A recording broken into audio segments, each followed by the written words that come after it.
First of all, if you don't follow the way of Jesus, this video is not for you. Lately, a huge source of contention in the Christian community has been the direction Disney has taken in recent days. Disney is scrubbing the words ladies and gentlemen and boys and girls. Our leadership over there has been so welcoming to my not at all secret gay agenda. We especially see this with the addition of a lesbian kiss scene in the new Lightyear movie. I don't have to be afraid to let's have these two characters kiss. Let's in the background. I was just wherever I could, just basically adding queerness. Now, like anything in culture that is at odds with the way of Jesus, we have three options. One is to receive.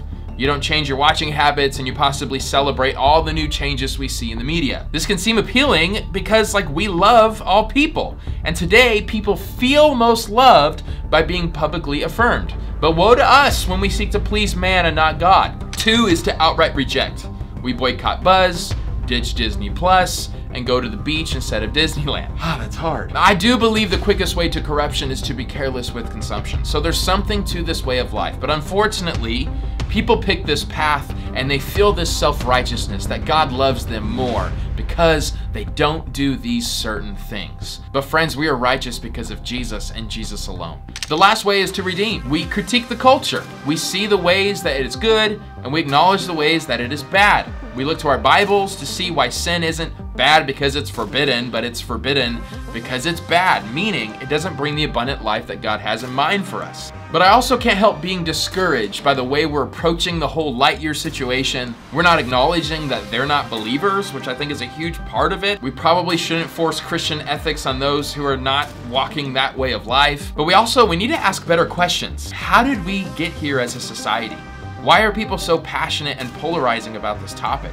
What would Jesus do in our cultural moment and situation we find ourselves in today?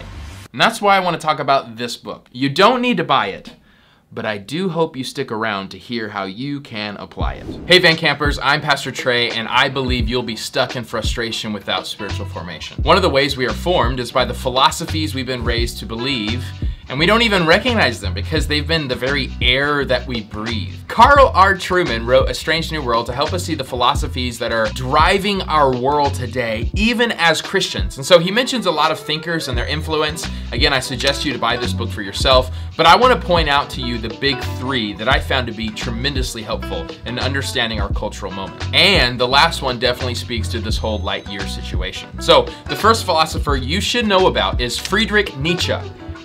Nietzsche? Here's how I would describe the core belief behind his philosophy that is everywhere today. Escape the despair of death by living your most authentic life. So the hard part of denying God is this is the only life that we have to live. And so this produces a huge source of anxiety that many non-believers have a really hard time acknowledging. And so a way our society soothes itself is by doing, quote, whatever works for you, end quote. And so there are no standards to abide by because that would imply a creator.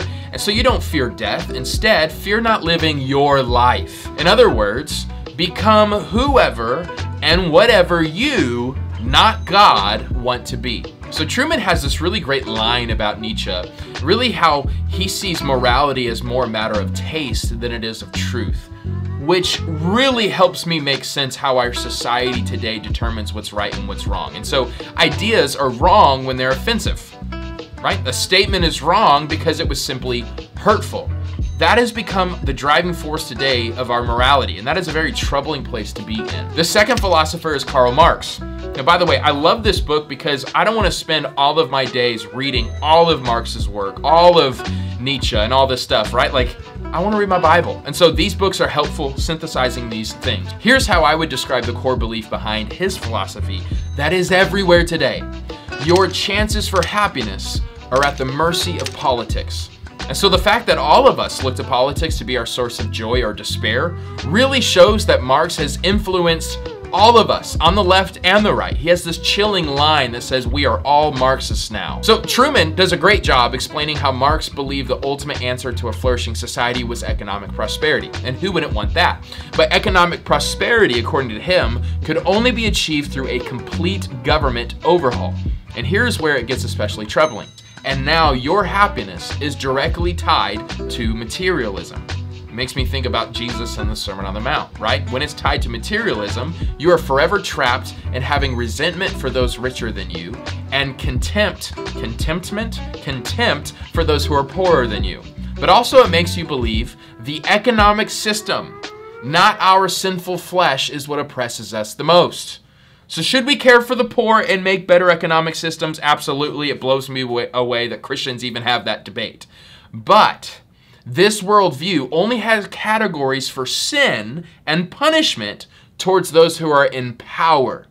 That's deeply troubling. I am interrupting this message to let you know that my husband Trey is coming out with a new book that you can learn more about by going to thenonanxiouspastor.com. And here is a quick preview of what his cover looks like. Super awesome. Super excited for that, and I wanted to let y'all know. The last philosopher, very helpful, is Sigmund Freud.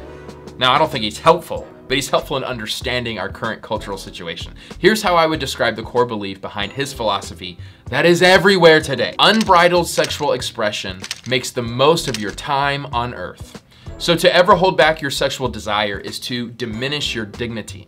And Trueman points out that Freud believed in sexual desire existing even from infancy. Therefore, even at a young age, you shouldn't waste your time. You should pursue every desire that you feel from within.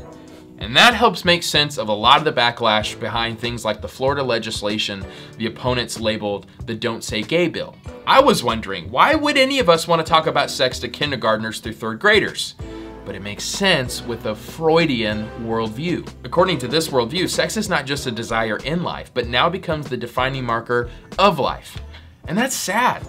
In this worldview, sex, not holiness, is the foundation to human happiness. And so from a Christian perspective, again, this is supremely sad and brings me a lot of sorrow, because we believe Jesus lived the most fulfilling life on earth, and he never had a wife or committed any type of sexual act. And so I say these things to have compassion for those who are caught up in these worldviews, to see the emptiness of it. This world is doing so much deconstructing of the faith.